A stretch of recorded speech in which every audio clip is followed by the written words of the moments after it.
Nigeria's biggest consumer goods companies have signed an agreement with e-commerce platform Omnibiz to boost sales and curb costs after COVID-19 lockdowns and smartphone use triggered a boom in online trade. So Omnibiz is a Lagos-based startup and signed up more than 12 firms operating in the country. It includes Coca-Cola, Kellogg's, Kimberly-Clark, Nigerian breweries, AB&B, Indomie, Arla, a whole bunch of companies. They'll use the startup's platform that helps firms track sales from distributors to retailers. So joining us to talk more about B2B and e-commerce is Ayodeji Ajilore, who is an analyst with ARM Securities. Ayodeji, good morning to you. Thank you so much for joining us. What's the appeal of Omnibus as far as consumer goods are concerned?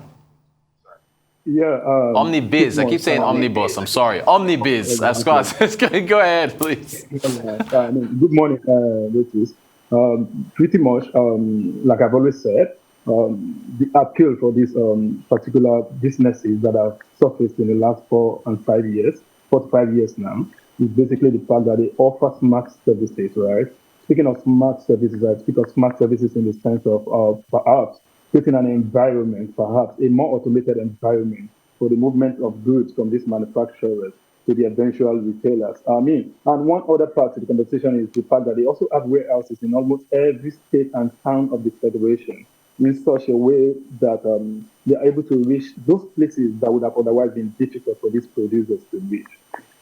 So in that sense, really, I think basically they're creating a smart environment whereby goods and services can easily reach the retailers. I mean, retailers in this sense being micro retailers that are otherwise not able to, that in the real sense, might not have been able to have access to these products as and when did in the normal climate before these people were marked, right?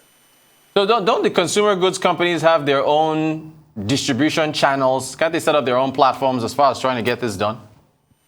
No, basically, that's some of the questions we've been getting, right? But basically, the distribution channels are in existence. As we speak, they will still be in existence. But what this services does is that it creates a kind of supplement, a kind of augmentation for the existing infrastructure. So, like I would like to say here, first off, these people have a traditional way of doing their businesses. They have warehouses all across the federation in strategic places, from where they move goods to the eventual people that need them. But what the likes of Omnibiz, the likes of Alego, the likes of Sabi are now doing in this sense, it's more or less like put a level of automation to the old process. And speaking of automation, it doesn't end there for them. They basically are going some steps further, like availing these retailers the opportunities, right, to manage their inventories, availing them of microloans in terms of working capital financing. And then, of course, in some cases, we are also seeing some of them going as far as helping them with e-invoicing and, of course, collection of their payment from the eventual consumers they will sell these items that they are taking into. And like I said earlier, right, there's also the part of inventory control, which is very pivotal. Most of these people, whenever they want to get new products on board, they have to leave their stores and, of course, move out there to get these things from different wholesalers. What these people have done is aggregate these issues and provide a solution to it by the platforms that they manage. So basically, if you ask me, there are existing infrastructures, but this is not in any way replacing those. It's more or less like just amplifying the ability of this consumer goods firm to reach the final consumers at the end of the day. Fantastic. So as far as B2B and for our viewers, that's business to business, would there be a market for these firms if infrastructure was in place already to ease route to market? Basically, when you see any technology solutions emerge, it's basically to address a friction, right? There are infrastructural issues we've said over time. But basically what this has done, like I would like to reiterate, is the fact that it addresses that friction, and then, of course, set in place a modality whereby even the government can leverage for the overall macroeconomic management, and then, of course, fiscal management, as the case may be particularly. When I speak to fiscal management, I speak to the fact that currently our tax returns, our tax revenue can do better. And then, of course, you will see that the government have been committing to a lot of activities to ensure that that is the case. But one of the problems we've had over time, like we have always said, is the fact that there is concern about a very huge informal sector. So basically, these businesses are creating even a kind of database that the government can eventually use, and then of course address some concerns as it pertains to the fiscal side of the economy. So if you ask me, the infrastructures were not there, but now that we have private investment flow coming in to address that, I think it is more or less like it is coming to actually assuage the concern.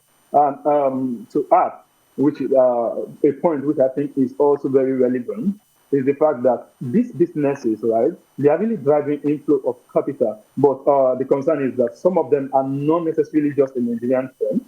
They are firms that actually operate even in other clients, but have their presence in Nigeria. I mean, the likes of Alezo, the likes of Omnibiz can be said to have some level of footprint, big footprint in Nigeria, but the like of Wasoko now, I mean Soko Watch, which originally originated from Nairobi, might not slate to such claims. So overall, right, we are having a system whereby the infrastructures are not there, but of course, technology will always come to address friction, and that's exactly what we have seen in this case. Excellent stuff. Ayodeji, what are the growth prospects for these companies? I mean, it's there's a lot of legroom for growth. Right, the growth prospect is decent, and you will agree with me. Like oftentimes, we have all seen that rationality is actually very important in the cost of investing, especially in the startup ecosystem. And then you will see that for a kind of segment along the value chain that's able to attract investment already in excess of $500 million US, you will agree with me that of course there is legroom for growth. And speaking of that legroom for growth, and perhaps putting more context to it, I would say we should also look at the kind of population, the population boom that we've actually had in Nigeria over time. And then the fact that the Nigerian economy, for instance, is about 200 million plus people. And then the fact that also that as we speak, right, we said there was no infrastructure earlier, and that's what this has come to address. Infrastructural spread is not that decent enough. So basically, if these people come on board, what they will do perhaps is create a new kind of client base for this consumer goods firm. And then the consumer goods firm, on the other hand, also will have enough leverage to focus on doing what this are supposed to do best, which is manufacturing quality product. And then, of course, churning out more volume compared to what we're currently having in the space. So overall, it's a win-win for everyone. And then, like you asked, right? Basically, the overriding concern, the overriding thing is there is a lot of growth prospect in this space, and then there's no overstating that in any way. Ayodeji Ajilore, analyst with ARM Securities. Thank you so much for joining us to talk about business-to-business e-commerce platforms aiding transition of consumer goods to reach the final consumer in Africa's largest economy. Appreciate your time.